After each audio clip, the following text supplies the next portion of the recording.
Hello everybody and welcome to the video.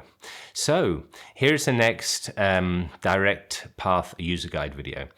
We've finally reached the mind. So it's going to get interesting or it's going to get disturbingly strange, one or the other.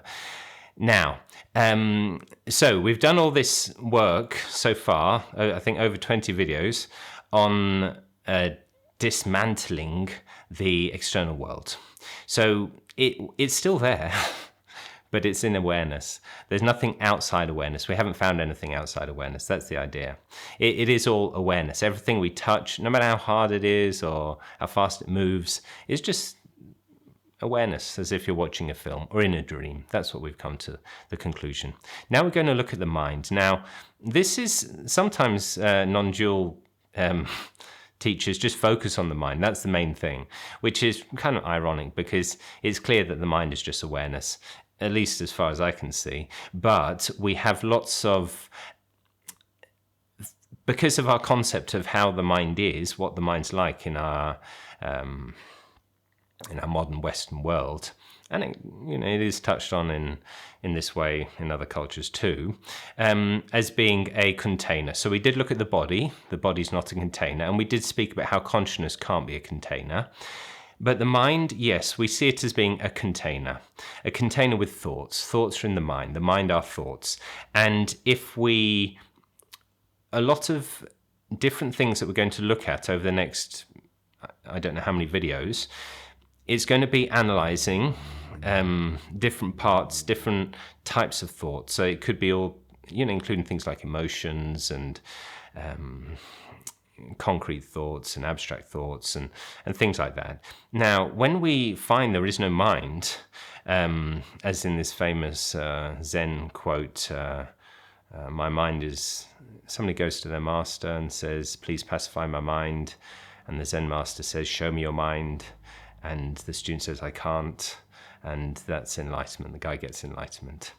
So, so we're going to find that there is no mind. And if there's no mind, then there are probably no thoughts. So maybe even the word thought, using the word thought, as many non-dual teachers do, could be keeping us kind of trapped in that idea. So we're going to maybe use the word that Greg Good uses is arisings.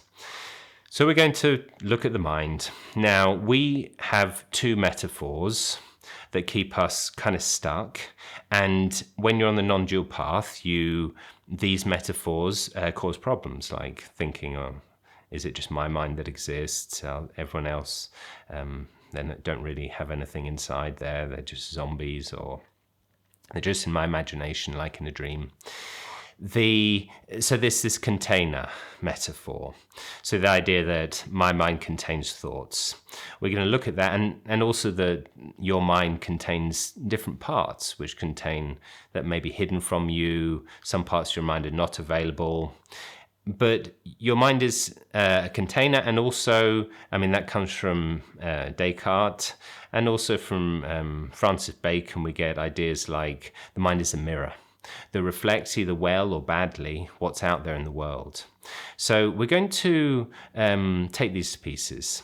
The first thing is we're going to look at, even though there's lots of different things we're going to look at, we're going to first address the things that can make you suffer.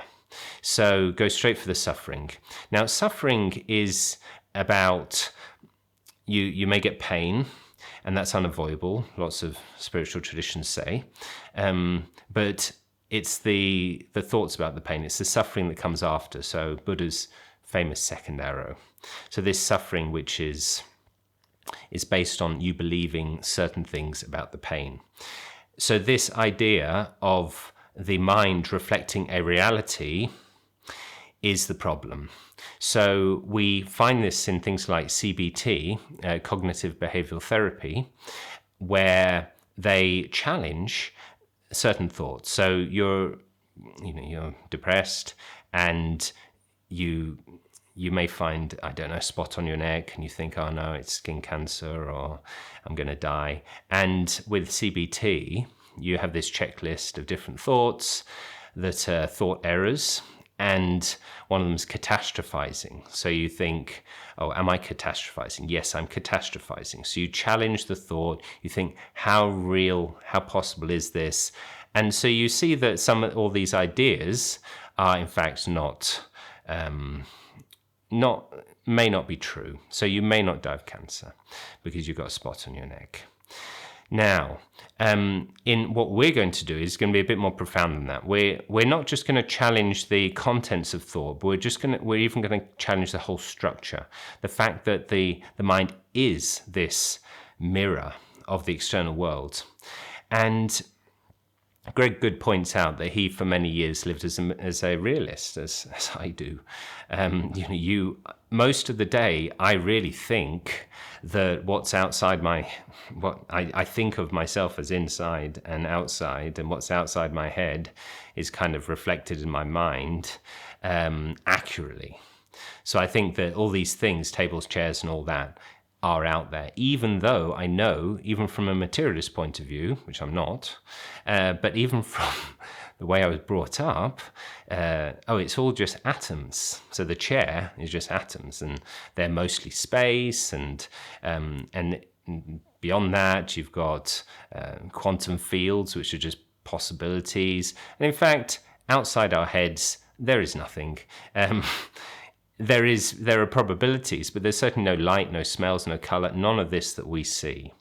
Now, but despite that, I normally do kind of think that is all what I see is a representation. It's a mirroring of reality. And this is why we have this problem. Why, when you think, will this spot on my neck cause me serious health problems? You think the thoughts are mirroring of reality. Now, we do understand that thoughts can be wrong. They are not always correct. We're going to look at how they might mirror reality or not. The first one we're going to do a concrete example in this video. In the next video, we're going to do abstract thoughts. So the concrete one, so you could think maybe, I don't know, there'll be another war next year, and it's going to cause the economy to crash, and inflation will rise, and we're all going to be in a worse position than we're in at the moment.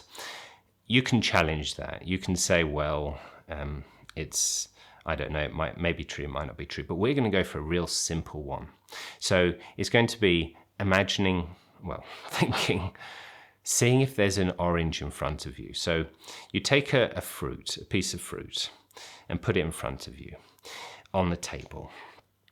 And you really try to believe that there's a piece of fruit there.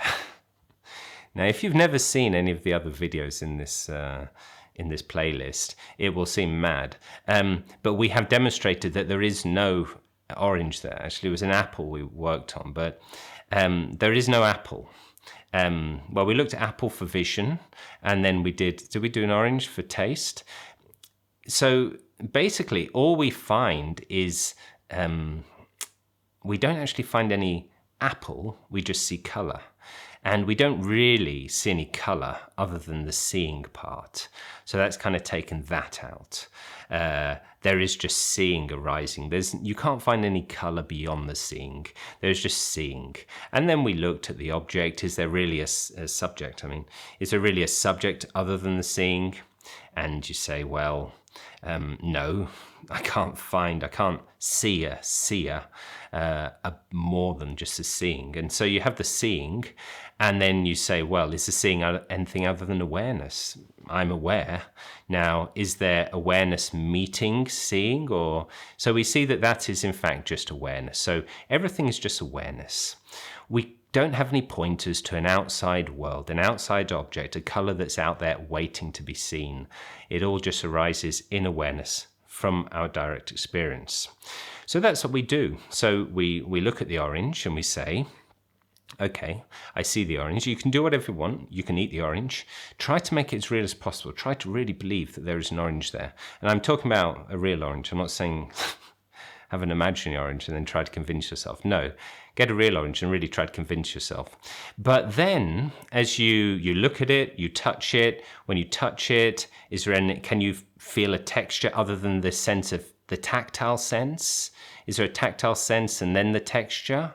Or is it just the tactile sense?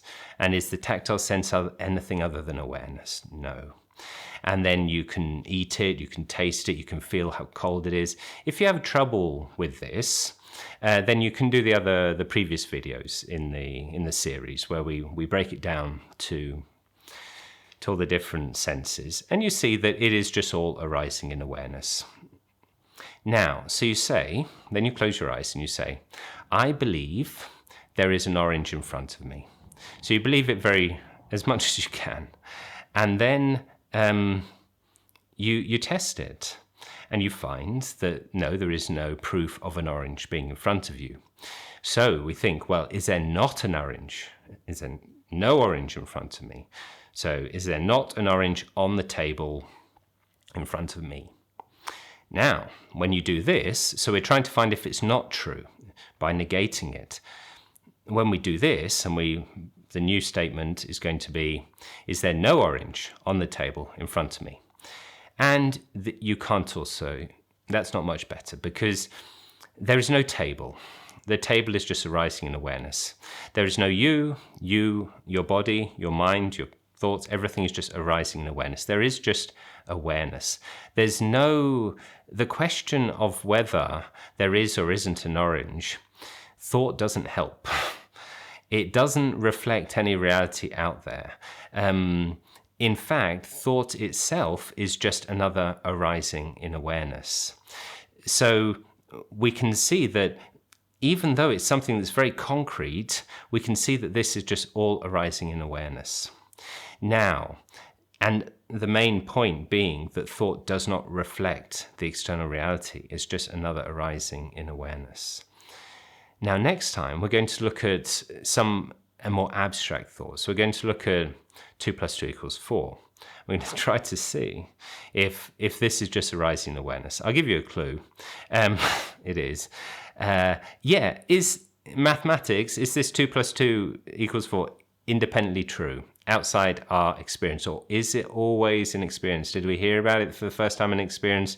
If we put matchsticks on the table and we count them, is that also just in experience? In fact, what part of it is outside of experience? So we show in this way also that there is nothing external to experience.